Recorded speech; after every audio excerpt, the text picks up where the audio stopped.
Welcome to Study Time, a televised home learning program produced by Rwanda Basic Education Board. Dear students, welcome back to this 30-minute lesson session. I'm teacher Patrick, and this time around I'll be working with senior threes in chemistry, as usual. And we are dealing with unit number 6, which is the chemical properties of acids and bases. In the previous lesson, you remember, we were talking about the acids, which was lesson number 1. We talked about the chemical properties of the acid, but basically we are talking about the behavior. It was just a review about the acids and bases, because we had looked at this, or you had looked at this in senior 2, I believe so. And we're just going through the behavior, looking at the behavior of different acids. And we mentioned a number of acids, if you can remember. Can you still mention? I hope you have your notebooks and pens ready. Write down some of the acids that you remember that we talked about. So there are two mainly, there are some acids that we mentioned. We mentioned hydrochloric acid. Hydrochloric acid, this is found in the stomach. It is responsible for the action of the enzyme, of the pepsin enzyme, so it helps in the digestion of the food. So hydrochloric acid, you remember the formula for hydrochloric acid? That is H, capital C, and small r. So we talked about the nitric acid, which is HNO3. We talked about the sulfuric acid, which is H2SO4.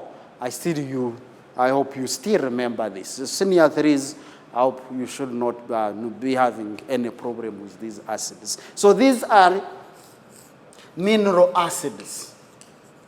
These are mineral acids. And then we have some other acids. So we mentioned about the ethanoic acid,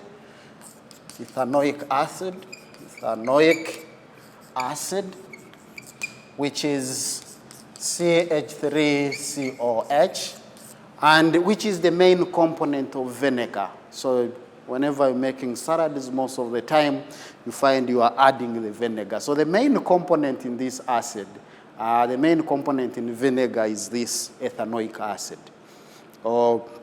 Then we mentioned about even methanoic acid, which is HCOH, and some other acids. This methanoic acid is found in the stings of the bees. When the bee bites you, you may even sweat. So make sure you don't come close to the beehives, because they may bite you. And once you are bitten by the bee, it injects you this acid, injects in your skin this acid, causes the sweating and the pain. That is methanoic acid, and some other acids. So these are examples of the organic acids. And then we mentioned that these acids, some of them are weak. So these ones are strong. The mineral acids, mainly, when we talk about the mineral acids, then these are strong acids. And then the organic acids are mainly weak acids. So you remember we even tested. We are looking at how you can test whether the acid is strong, whether the acid is weak, by using the conductivity. How fast can it conduct the electricity? We even mentioned, if you can still remember, we said we're looking at how acids, how can you tell that a substance is an acid or a substance is a base? And you remember we used different ways. We mentioned different ways. You remember them? Good. So we mentioned about the indicators. We mentioned about indicators. Can you mention some of these indicators? So these indicators, some of them are natural, others are artificial. So we mentioned the common indicators that we found in the laboratory, which we said the litmus. We mentioned about the litmus paper or solution. So this one, some will have the litmus paper or solution. Some of the litmus have some pieces of the litmus paper. Red, so I have the red here, and then I have the universal indicator. The universal indicator. So you use the universal indicator to test whether the solution is acidic, basic, or neutral. So this is the universal indicator. And you see the universal indicator has got a pH scale. And we also talked about this pH scale. It indicates the acidity and the alkalinity or the neutrality of the solution by using the papers inside here. So you see there is a scale over there. And with different colors. So ranging, you see there is 1, 2, 3, up to 14. So these colors, as we mentioned, indicate the color corresponds to the pH of the solution. The acidity, alkalinity, or the neutrality of the solution. If the solution is basic, with pH of 14, it will be, this is violet. And if it is acidic, then it will be red. And you see the water, which is neutral, is close to that neutrality with green color that is indicated, right? So we mentioned those indicators. We mentioned other indicators. The phenolphthalein indicator. Phenolphthalein indicator. We mentioned about the methyl orange. And I said, if you remember very well, that the indicators are so many. We have so many indicators, but we mentioned these common ones. So these ones are used to test whether the substance is acid or base. So if in case we don't use any one of these ones, then we can use either the pH meter. So the pH meter, I think I showed you the pH meter in the diagram. I didn't have the pH exactly, the real pH meter, but I think I showed you. You insert in the solution, so it reads directly the pH of the solution, and the pH corresponds to the acidity or the alkalinity or the neutrality of the solutions. This time around, we're just going to look at the chemical properties. How do these acids and bases react? How do they react? Those are the chemical properties. And by the end of this lesson, we should be able to write equations to prepare acids. Those are different acids, of course. Write equations to show how acids and bases react. So we'll start with, for example, in the chemical properties, we are going to see how either this sulfuric acid is prepared, how hydrochloric acid is prepared, how nitric acid is prepared. Maybe we may not be able to look at all the other acids, but we'll be able to look at the preparation methods for the acids, and then look at the chemical properties. Before we look at the chemical properties, we should be able to prepare. Then we'll be able to write equations to show how these acids react and bases. So right away, we are starting with, let's see, our preparation of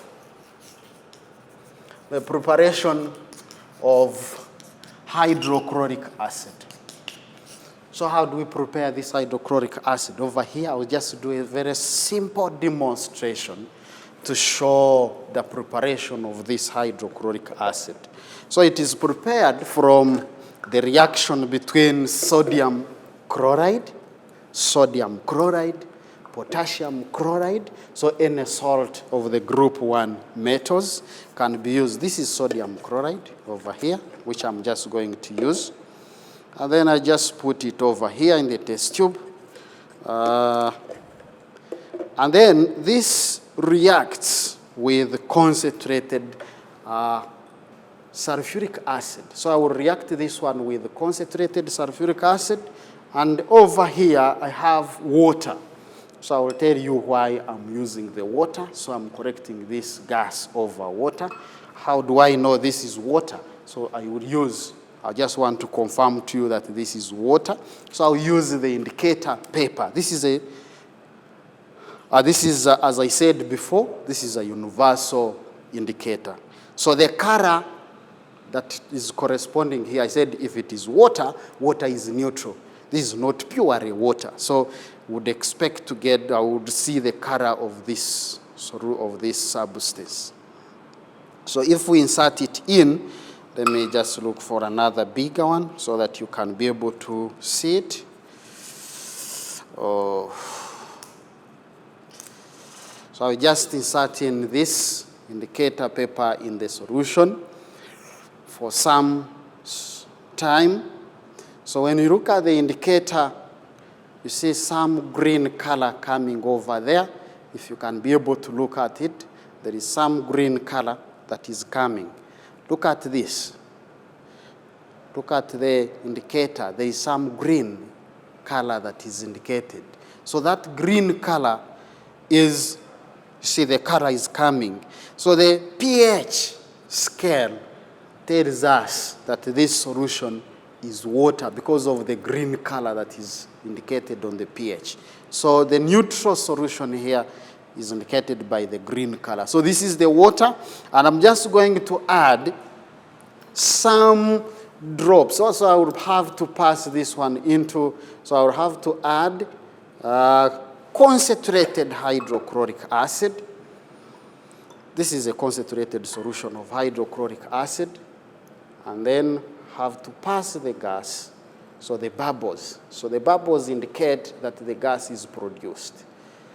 So the bubbles over here indicate that the gas is produced. There is some gas which is escaping over there, some little gas that is getting away. So there is some gas that is escaping, and it is coming over here. So that gas that is coming, if we insert another litmus paper, either the indicator, so I'm just going to drop another indicator here. So I have to add this, so it just goes inside. So when you look at this indicator, it is somehow turning to yellow, orange, red somehow. So there is no green color in there. If you can look at it properly, there is some reddish, orange color that is coming in. And what does it mean? The little hydrogen chloride that is formed over there. The little hydrogen chloride that is formed. So there is another way that we can tell this is hydrogen chloride, because we have said this is another solution that we can use. See what is happening. What do you think this one is? So this is another way we can tell this could be hydrogen chloride that is being produced. Why? So what is happening here is this. You having sodium chloride, which is solid, it is reacting with concentrated sulfuric acid in the other flask. So this reaction produces the hydrogen chloride gas. Hydrogen chloride gas. You remember we are preparing hydrochloric acid plus sodium hydrogen sulfate. The solution, that one will remain in the flask. So this hydrogen chloride gas, the hydrogen chloride gas is passed over water. That is why I was passing it over water. So it forms the hydrochloric acid. So the solution that I have here is no longer water.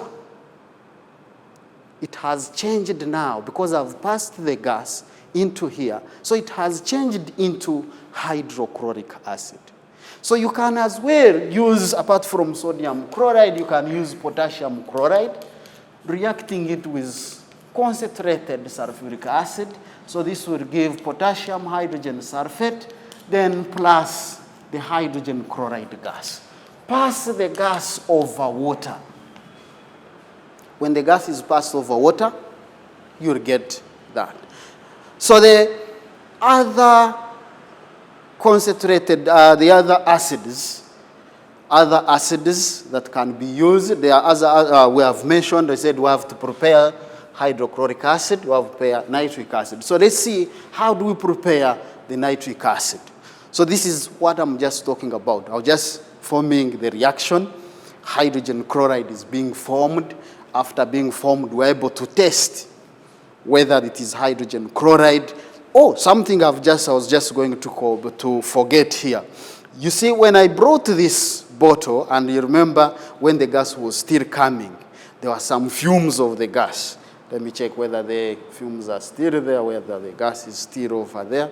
No, the gas is over, so that is no problem. So the fumes that we have seen, so the hydrogen chloride gas, when it reacts with this was ammonia gas. So this bottle here is full of ammonia, and then some fumes of ammonia gets out. So this forms ammonium chloride, and ammonium chloride is formed. So ammonium chloride is a sublimate.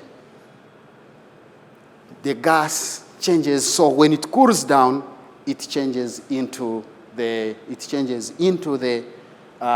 solid. That's why so these are the white fumes. So I just want to remind you that this is the test for the hydrogen chloride, white fumes of ammonium chloride. So this is the confirmatory test for the ammonium chloride. As we are preparing hydrogen chloride, we can be able to test whether. So the nitric acid is prepared from nitrates of group 1, the nitrates of group 1, that is sodium nitrate, reacting with concentrated sulfuric acid. Concentrated sulfuric acid. This must be the condition for the reaction. So this will form sodium hydrogen sulfate and then plus the nitric acid. So this is the test. Sodium nitrate and concentrated sulfuric acid. So those are some of the reactions that can be used. So I said, instead of using sodium nitrate, you can use potassium nitrate. Potassium nitrate plus concentrated sulfuric acid. So this reaction also gives the potassium hydrogen sulfate plus nitric acid. So that is another reaction that can be used to prepare this acid. Remember, potassium nitrate is preferred. It is mostly preferred. Why? Because this sodium nitrate is hygroscopic. It can absorb the water from the atmosphere. And what does that mean? So when it absorbs the water, it dilutes the acid. And one of the conditions that I mentioned is that the acid must be concentrated.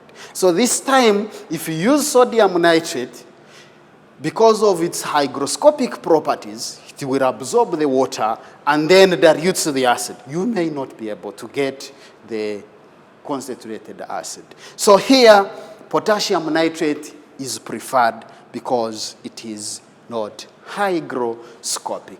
So before we look at that one, I just want to mention about the sulfuric acid. So the sulfuric acid is not prepared in that way. So when we have sulfuric acid, so this is prepared from the oxide. So there is no direct way of preparing sulfuric acid. Only sulfur dioxide reacts with oxygen. This forms the sulfur trioxide. Remember, this reaction takes place when we are discussing about the unit 3, the sulfur and its compounds. I think we could have mentioned about this. Remember, on unit 6. So I expect you to have discussed that one. So sulfur trioxide reacts with the water to form the sulfuric acid. So, but even this reaction is not preferred because it forms a mist of the acid, it is highly exothermic. So usually the sulfur trioxide is mixed with orium.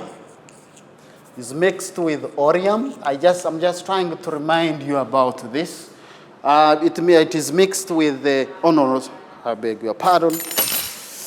It is mixed with a little concentrated sulfuric acid, and this forms the orium, fuming sulfuric acid. So this fuming sulfuric acid reacts with water to form concentrated sulfuric acid. Now, that is how it is formed. That is sulfuric acid. No direct method. Actually, this one is referred to as contact process. Contact process. I believe that you could have looked at this one before. So let's look at some other reactions. Reactions of bases with water. The oxides, that is preparation of bases. We have different bases. So from oxides mentioned about, so these are the soluble bases. Soluble bases. For example, sodium oxide will react with water to form sodium hydroxide. And you may have either potassium oxide reacting with water to form potassium hydroxide. So this one way of preparing this. Or you may have some other methods where metals react with water. I hope this was just a review, so I can just remove this.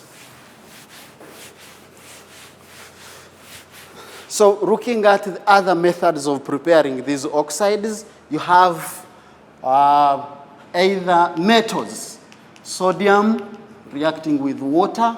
This will form sodium hydroxide plus the hydrogen gas. I've done this experiment several times, many times. Or you can have potassium reacting with water. This will form potassium hydroxide plus the hydrogen gas. If we get time, then we'll be able to look at even some other methods. I've just talked about that, the reaction with water, giving up this colorless gas. So you can be even able to test using either any other method of testing the acids and bases, universal indicator. So let's look at the reactions of acids. The reactions of acids. Acids react with metals. And when they react with the metals, we had looked at this one. This is in the displacement reaction. In displacement reaction. And this is where you have either sodium with hydrochloric acid. This is where the metal displaces the hydrogen gas. And this forms sodium chloride plus the hydrogen gas. Other metals, you may have either zinc combining with sulfuric acid. Just give any other example. This will give zinc sulfate plus the hydrogen gas. Then you may have other reactions. So the reaction with the acids react with the bases as well. Or they react with the bases that we have mentioned can be either, these are bases as well, the oxides, the hydroxides are also bases. So for example, you have hydrochloric acid. This can react with sodium oxide. So this will give sodium chloride and water. So when they react with bases, now this is sodium hydroxide and sodium chloride and water. Good. So you may have either sulfuric acid reacting with any other base. magnesium oxide. This will give magnesium sulfate plus water.